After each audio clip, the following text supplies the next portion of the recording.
Hey everyone, welcome back. Now that we have established a bubble of the replication bubble at the origin of replication, that's what OOR stands for. And we've gone through and talked about some of the proteins already involved in the beginning process of DNA replication. We talked about helicase. In green here, helicase breaks open the hydrogen bonds between the two strands. We've talked about the single-stranded binding proteins, shown here in blue, that will stabilize the single DNA strands and prevent them from coming back together. And we talked about topoisomerase, shown here in yellow, which helps to untangle the DNA further up away from the replication fork. We're now ready to begin copying the DNA, and the way that this happens is in two phases, although they are occurring at the same time. The first one is called the leading strand, and that's the first strand we're going to talk about. Now, the reason why there's two different ways of DNA replication that occurs is because of the antiparallel structure, which we talked about back in Unit 1, and you talk about briefly in 9th grade biology. What antiparallel means is that one strand will run in the 3 to 5 prime direction, and the other strand will go in the 5 prime to 3 prime direction. Now, these numbers are referring to the carbon that is available for bonding. So 3 prime would indicate that it's carbon number 3 of the nucleotide, and 5 prime would indicate that it's carbon number 5 of the nucleotide. So one of these strands is going to get designated as the 3 prime to 5 prime end, starting from the origin of replication. So starting from this point right here, this, remember, is your sugar phosphate backbone. Starting from this point right here, from this point going this way, one of these strands will be in the 3 to 5 direction. The other one will be in the 5 to 3. Now, this is going to present a problem later on, so we need to keep this in mind. However, for now, let's take a look at what happens if you are starting at the origin of replication, and instead of moving towards this replication fork, you're going to move towards this replication fork over here. So from the origin of replication, moving this way, this strand over here is going to be the 5 to 3. And this strand down here will be the 3 to 5. We talked about this phenomenon in the replication bubble video, and this is known as bidirectionality. So the main enzyme that's going to be responsible for copying the DNA in a semi-conservative manner is called DNA polymerase 3.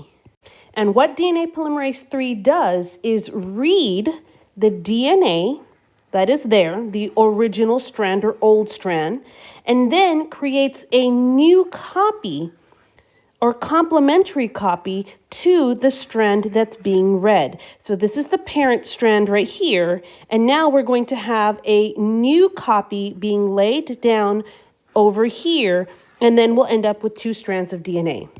The only problem is DNA polymerase 3, which is an enzyme, polymerase ends in ASE, is an enzyme, and it can only add new nucleotides to a free 3 prime carbon. This is very important.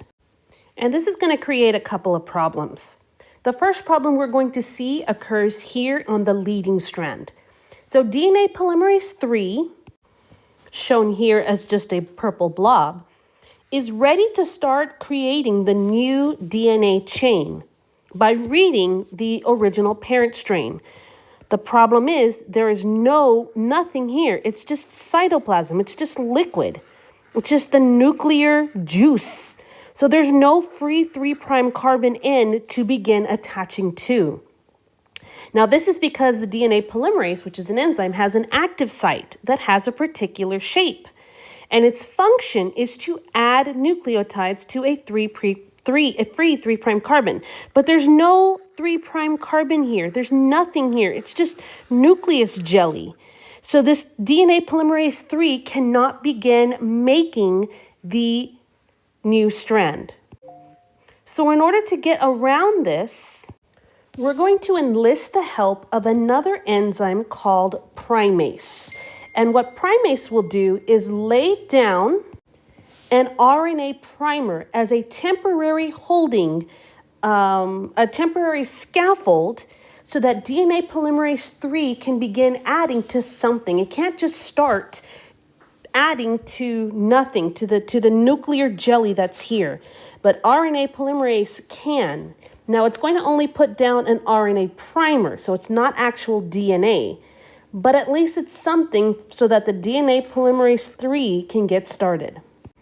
And so what you'll see is an RNA primer that provides a free 3' carbon. Now technically it's the OH that's needed on the carbon, but it's on that third one. So 3' carbon, 3' OH, you can kind of use them interchangeably. Just know that it's really the OH that is needed.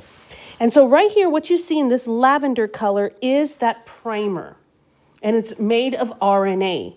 And now, because of the primer, the DNA polymerase 3 right here at the end has the 3' that it needs. Now, because the original strand was 3 to 5', when primer lays down this RNA primer, the primer itself is going to be in a 5 to 3 direction. And right there, that 3' is what is needed by DNA polymerase 3 to start adding the new DNA molecule. So just think of it like this. 3 needs 3. DNA polymerase 3 needs a 3' carbon to begin attaching new nucleotides. So now the DNA polymerase 3 can come in and begin adding new nucleotides to that free 3' carbon. And it does that with complementary pairing. In other words, if there's an A, it's going to pair up a T. If there is a C on the parent strand, it's going to pair it up with a G. And the DNA polymerase 3 will keep reading away from the origin of replication, adding new nucleotides to the growing 5' to 3' strand. Always reading the parent strand to determine what new nucleotide will be added to the growing 5' to 3' strand. Now, as DNA polymerase 3 moves away from the origin of replication, there is a problem with this primer that is laid down at the start. This primer was made of RNA, and so we're going to need to replace this RNA, use another enzyme to remove this RNA strand, and then replace this RNA with actual DNA. And that's going to be done by another enzyme called DNA polymerase 1.